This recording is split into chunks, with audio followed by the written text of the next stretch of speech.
படித்து ரசித்த கதையை நீங்களும் படித்து கேட்டு மகிழுங்கள். கதை படித்திருந்தால் அனைவருக்கும் பகிருங்கள். மாலை நேரம் மஞ்சள் வெயில் அந்த பூந்தோட்டம் முழுவதையும் தன்வசப்படுத்தி இருந்தது.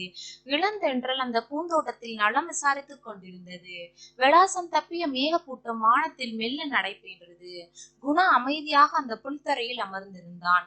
காவ்யா நேரத்துடன் வருவதாக கூறியிருந்தாள். இன்னமும் வந்த பாடில்லை. காவ்யா ஒரு பெரிய பணக்காரரின் ஒரே செல்ல மகள். பணத்திலும் அழகிலும் குறை சொல்ல முடியாத அவளை அடைய பல பணக்கார வீட்டு பையன்கள் போட்டி போட்டார்கள்.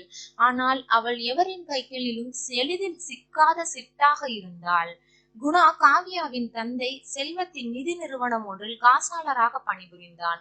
காவ்யா தன் தந்தையுடன் அடிக்கடி அந்த நிறுவனத்துக்கு வருவாள். அவள் இவனை அடிக்கடி சந்திக்க கூடிய வாய்ப்பு ஏற்பட்டது. அவனின் அமைதியான சுபாவம், யாரையும் எளிதில் கவரக்கூடிய அவனது பேச்சு, காந்த பார்வை எல்லாமே அவளை வெகு சீக்கிரத்தில் அவன் பால் ஈர்க்க தொடங்கியது. சாதாரணமான அவர்களின் பழக்கமானது நாளடைவில் காதலாக மாறியது. பண்படுத்தப்பட்ட அவர்களின் மனங்களில் காதல் பயிர் செழித்து வளர்ந்தது. அவர்கள் உயிராக பழகினார்கள். அந்த பூந்தோட்டத்தில் தான் அவர்கள் எப்போதும் சந்திப்பார்கள். ஒரு நாளேனும் அவனை பார்க்காமல் பேசாமல் அவளால் இருக்க முடியாது. இப்போது கூட குணா காவ்யாக்காகத்தான் காத்திருந்தான். அவன் கடிகாரத்தை பார்த்தான். மணி 5 ஆயிருந்தது. இன்று மிக முக்கியமாக அவன் காவ்யாவை சந்திக்க வேண்டியிருந்தது. என்ன குணா, கடுமையாக யோசிச்சுட்டு இருக்கீங்க போல. அட காவ்யாவா, வா வந்து இப்படி உட்காரு. உட்கார்ந்துட்டு என்ன செய்யணும்?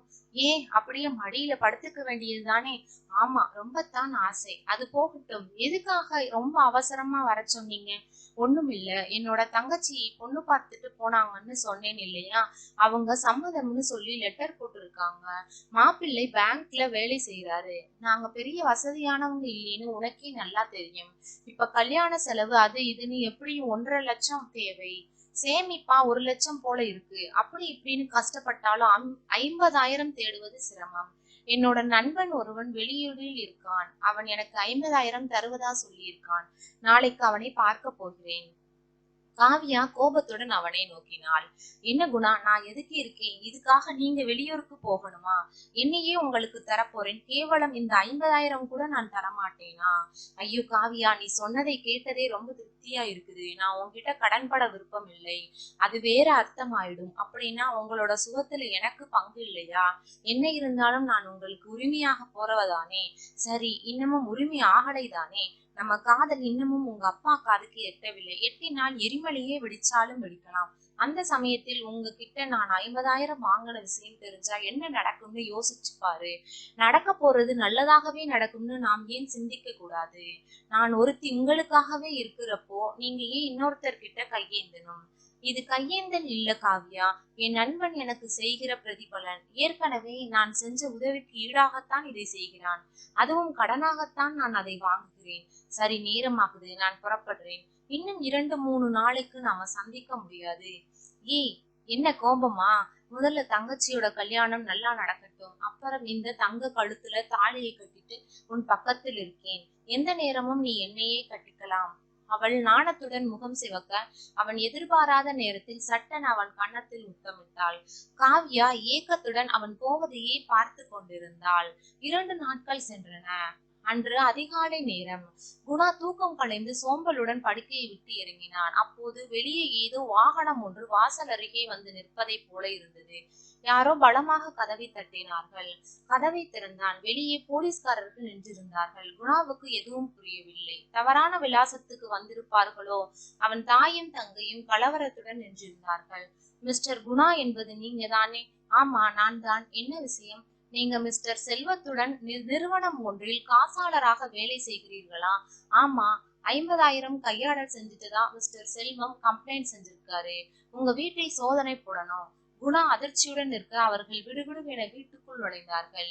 வீடு சோதனையிடப்பட்டது. குணாவின் படுக்கை அறையிலிருந்து 50,000 எடுக்கப்பட்டது.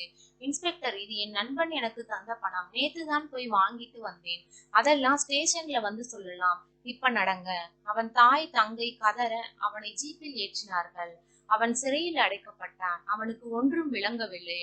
உண்மையில் அந்த பணம் நண்பனிடம் இருந்து வாங்கி வந்த பணம் தான். எதற்காக? யார் செய்த வேலை இது?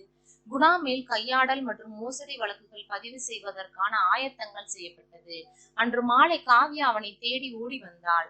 அவளை கண்டதும் அவன் மௌனமாக கண்ணீர் வடித்தான். காவியா, பார்த்தாயா என்னோட நிலைமையை? நேர்மையா உண்மையா கடமையை செஞ்சுட்டு இருந்த என்னை கைது செய்து உள்ளுக்கு போட்டுட்டாங்க. காவியா இறுகி போன முகத்துடன் அவனை ஏறிட்டாள். குணா, என்கிட்ட கேட்டிருந்தா நானே அந்த பணத்தை தந்திருப்பேன் தானே. வேணுமான்னு கேட்டதற்கு ரொம்ப யோக்கியமா பதில் சொன்னீங்க. எதற்காக இந்த நாடகம்? நான் உங்களை மலை மாதிரி நம்பி இருந்தேன். ஐயோ காவியா, நீயுமா என்னை சந்தேகப்படுற? என்னுடைய இவ்வளவு நாள் பழகின நீயா இப்படி பேசுற? இல்ல குணா, பணம்னா பிணமும் வாய் திறக்கும்னு சொல்லுவாங்க. அது எவ்வளவு பெரிய உண்மைன்னு இப்ப தெரிஞ்சுக்கிட்டேன். உங்களுடைய பழகின பாவத்திற்காக அப்பா கிட்ட கெஞ்சி கூத்தாடி வழக்கை வாபஸ் வாங்க சொல்லிட்டேன். இனியாவது நல்லவரா நாணயமானவரா இருக்க பாருங்க. உங்களை பார்க்கவே எனக்கு பிடிக்கல, நான் வாரேன். அவள் விடுவிடுவென அந்த இடத்தை விட்டு நடக்க குணா எதுவும் பேச முடியாத பதுமையாக நின்றிருந்தான். கதவு வழியாக ஆர்ப்பாட்டமாக வந்த காதல் இதோ ஜன்னல் வழியாக அமைதியாக போய் கொண்டிருந்தது. இனி யாரை நொந்து என்னதான் நடக்க போகுது? பாலையில் பெய்த மழை போல அவனது காதலும் எந்த பயனும் இல்லாமல் போய்விட்டது. யார் அவனை நம்பாமல் இருந்தாலும் அவனுக்கு கவலை இல்லை. ஆனால் அவன் யார் மேல் உயிரையே வைத்திருந்தானோ அவளே அவனை சந்தேகப்பட்டு சுடு சொற்கள் வீசிவிட்டு சென்ற பின் இனி யாரை குறை கூறி என்ன நடக்க போகிறது? அவன் இதயத்தில் ரத்தம் வழிய குமுறி குமுறி அழுதான். மேலும் ஒரு வாரம் ஓடியது. அவன் சிறை சென்று வந்ததால் அவன் தங்கையின் திருமணம் தடைபட்டது. எல்லோருமே அவனை ஏளனமாக பார்த்தார்கள். எங்குமே வெளியே செல்லாமல் அறைக்குள்ளேயே அடைந்து கிடந்தவன் ஒரு தீர்மானத்திற்கு வந்தான். இனி இந்த ஊரே வேண்டாம், வேறு ஏதாவது ஒரு தூர இடத்திற்கு சென்று நல்ல வேலை ஒன்றை தேடிக்கொண்டு நிம்மதியாக இருப்பது என்று அவன் உறுதியாக முடிவு செய்து விட்டான். உடனடியாக செயல்பட்டான். இருந்த வீட்டை நல்ல விலைக்கு பேசி முடித்தான். அம்மா தங்கியை முதலில் போய் குடியமர்த்தினான். வீடு விட்டுற காசை வட்டிக்கு விட்டாலும் நிம்மதியாக இருக்கலாம். வேலை கிடைக்கும் வரை அந்த பணமே போதும். அன்று அவன் அந்த ஊரை விட்டு போகும் நாள். இவ்வளவு நாளும் குடியிருந்த வீட்டை ஏக்கத்துடன் ஒரு முறை பார்த்துவிட்டு பேருந்து நிலையம் நோக்கி மெதுவாக நடந்தான். கைகளில் பயண பொதி போல மனதிலும் கவலை பொதிகளால் கனத்தது. அவன் மெதுவாக நடந்தான். அப்போது அவன் அருகில் சர்ரென ஒரு புத்தம் புதிய கார் வந்து நிற்க அதிலிருந்து பரபரப்புடன் காவியா இறங்கினாள். அவள் முகம் அழுது அழுது சிவந்திருந்தது. கேசம் கலைந்து தேகம் சோர்ந்திருந்தது. குணா, கொஞ்சம் நில்லுங்க, உங்ககிட்ட பேச வேண்டியிருக்கு. அவன் அவளை ஏறெடுத்து பார்க்காமல் தொடர்ந்து நடந்தான். அவள் அவன் முன்னால் போய் நின்றாள். குணா, தயவு செஞ்சு கொஞ்சம் நில்லுங்க, நான் சொல்றதை கேளுங்க. அவன் அவள் முகத்தை கூட பார்க்கவில்லை. நடந்து கொண்டே இருந்தான். காவியா, தயவு செஞ்சு வழிவிடு.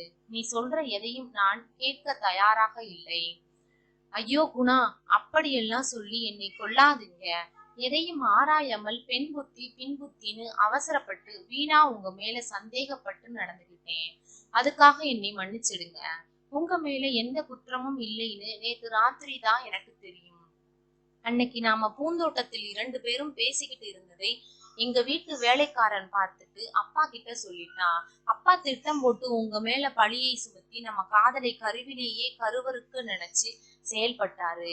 நேத்து ராத்திரி அதிகமான போதையில் மேனேஜர் கிட்ட டெலிபோனில் அவர் உளறிக்கிட்டு இருந்ததை நான் தற்செயலா கேட்டேன். எனக்கு உடம்பெல்லாம் ஆடி போயிடுச்சு.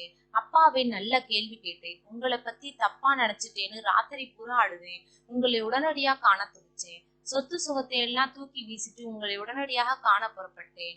ஆனால் அப்பா தன்னுடைய தப்பை உணர்ந்து என்கிட்ட மன்னிப்பு கேட்டாரு.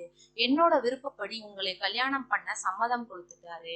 நடந்ததை எல்லாம் கெட்ட கனவா நினைத்து மறந்துடுங்க. என்னை மன்னிச்சு ஏத்துக்கோங்க. நீங்க இல்லாம என்னால நினைத்து கூட பார்க்க இயலாது. என்ன யோசிக்கிறீங்க?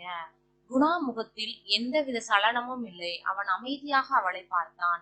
ஆடி காத்துல ஆலமர வேரோட சாஞ்சிடுச்சுங்க.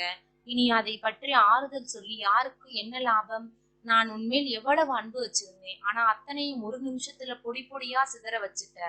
என் தங்கையோட வாழ்க்கையில் இந்த தேவையில்லாத அனாவசியமான காதலால் பாதிக்கப்பட்டுடுச்சு. நீ இவ்வளவு நாளா என்னோட பழகியும் என்னை பத்தி சரியா புரிஞ்சுக்கல. என்னவெல்லாமோ பேசிட்ட.